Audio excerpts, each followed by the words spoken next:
Em um mundo onde a ambição corre solta, os impacientes fracassam, e não fracassam por falta de talento, mas por excesso de luz. Uma luz que brilha tão forte diante do mestre, que o cega, que o assusta e que por isso precisa ser apagada. Essa é a essência da primeira lei do poder, escrita por Robert Greene. Nunca ofusque o brilho do mestre. E enquanto muitos personagens no universo dos animes tropeçam nesse erro por ego, vaidade ou impulsividade, Zeke Yeager se ergue com a ascensão.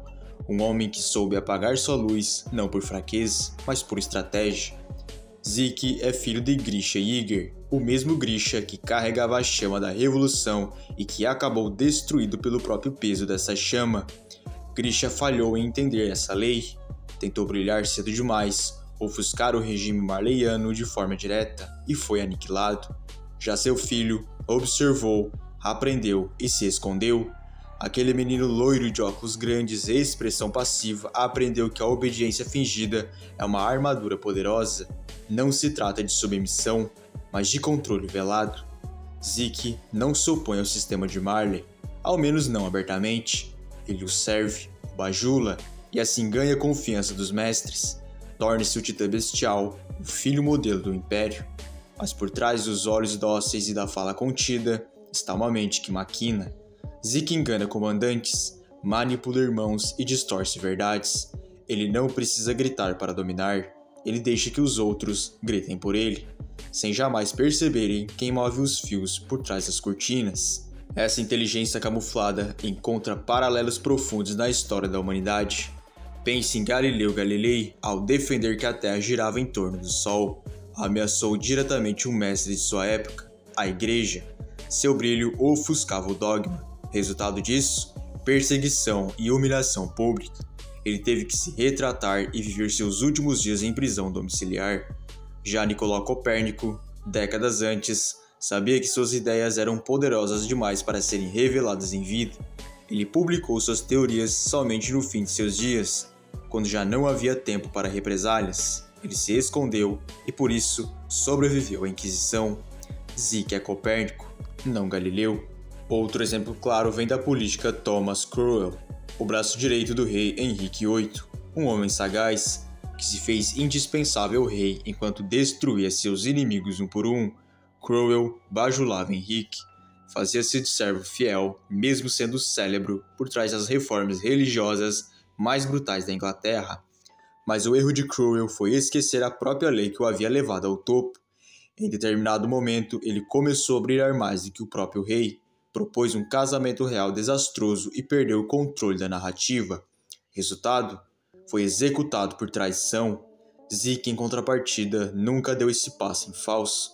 Mesmo nos momentos de poder máximo, manteve a fachada de subordinado. Seu brilho estava sempre escondido, até que fosse tarde demais para os outros reagirem. E no universo empresarial, vemos isso repetidas vezes. Pense em Steve Jobs e John Sculley. Jobs trouxe Sculley para a Apple, mas logo tentou dominá-lo com seu gênio e arrogância. Sculley, sentindo-se ameaçado, orquestrou sua saída da própria empresa que fundou. Jobs ofuscou seu mestre, pagou o preço. Só voltou anos depois, mais maduro e com uma nova forma de lidar com o poder. Zeke jamais cometeria esse tipo de erro. Ele entende que os mestres são frágeis, que figuras de autoridades não suportam rivais disfarçados de aliados. Então ele se curva, finge humildade. Ele é o cordeiro diante de Marley, o irmão submisso diante de Eren, o aliado fiel diante da Akatsuki disfarçada de Eldianos. Mas por dentro, Zeke nunca deixou de ser o lobo. Ele manipula até mesmo a figura de Eren Yeager, seu irmão, que representa o arquétipo da rebeldia impetuosa. Enquanto Eren se torna a encarnação do brilho caótico, Zeke é a escuridão calculada.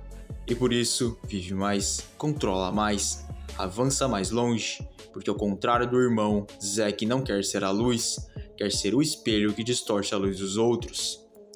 Mas essa lei não se aplica apenas a grandes impérios, a guerras ideológicas ou à política do mundo real. Ela se aplica também nas estruturas mais banais e comuns, como uma sala de aula. E é ali que muitos jovens, talvez até você que me escuta agora, cometem esse erro fatal, o de querer brilhar demais diante do mestre. Imagine um aluno que sabe mais que o professor que tem resposta mais completa, ideias mais elaboradas, que lê além do conteúdo, que percebe os erros do quadro e os corrige em voz alta. A princípio, isso parece admirável.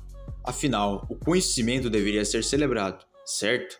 Mas não é assim que o poder funciona. Não é assim que a vaidade humana reage. Na prática, esse aluno se torna uma ameaça. O professor, antes visto como autoridade, começa a se sentir inferior. E o aluno, mesmo sem querer, transforma sua inteligência em um ataque direto à hierarquia. Aos poucos, o professor para de chamá-lo para participar, corrige com mais severidade ou marginaliza, e a turma, em vez de admirar o brilho do colega, começa a tratá-lo como arrogante, metido ou queridinho que se acha. O erro, ele ofuscou o brilho do mestre, e ninguém perdoa isso. Zack jamais faria isso. Se Zack estivesse na escola, ele não seria o primeiro da classe, mesmo podendo ser. Ele deixaria que os outros brilhassem, se limitaria a responder quando solicitado, faria perguntas não para mostrar superioridade, mas para elevar o ego do professor. Ele daria a ilusão de inferioridade enquanto absorve tudo, porque Zack não quer ser o aluno notado, ele quer ser o que controla sem ser visto. Essa é a diferença entre o prodígio que falha e o estrategista que sobrevive. O primeiro quer provar que é melhor, o segundo finge que não é a ameaça. Um brilha forte e rápido, como uma estrela cadente que logo desaparece.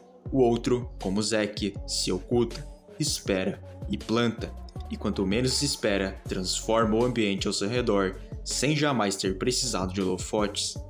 Mas há um risco silencioso que também ronda essa lei, um erro cometido por aqueles que tentam segui-la ao pé da letra, sem compreender suas entrelinhas. Porque o outro extremo, tão destrutivo quanto ofuscar o mestre, é se apagar por completo.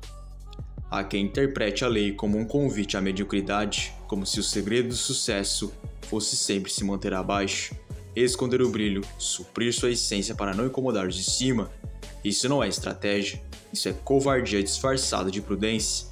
Você não deve apagar sua luz, você deve apenas modulá-la.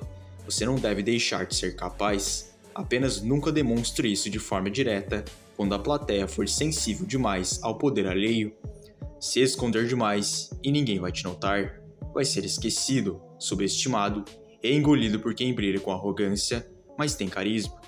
Essa é a diferença entre Zack e subalternos que vivem à sombra para sempre. Zack se esconde, mas planta sinais, manipula correntes e cria influência. Ele não é invisível, ele é disfarçado. Ele existe nas decisões dos outros, mesmo que seu nome não seja citado. Na escola, no trabalho ou na vida, não brilhar demais é sábio, mas brilhar na hora certa, quando o mestre já confia em você, quando a plateia já te aceita, quando o momento te pede, isso é ainda mais poderoso, porque às vezes o brilho controlado é mais letal do que o brilho contido. O segredo da lei número 1 não é calar eternamente, é saber quando calar e quando brilhar com veneno e precisão.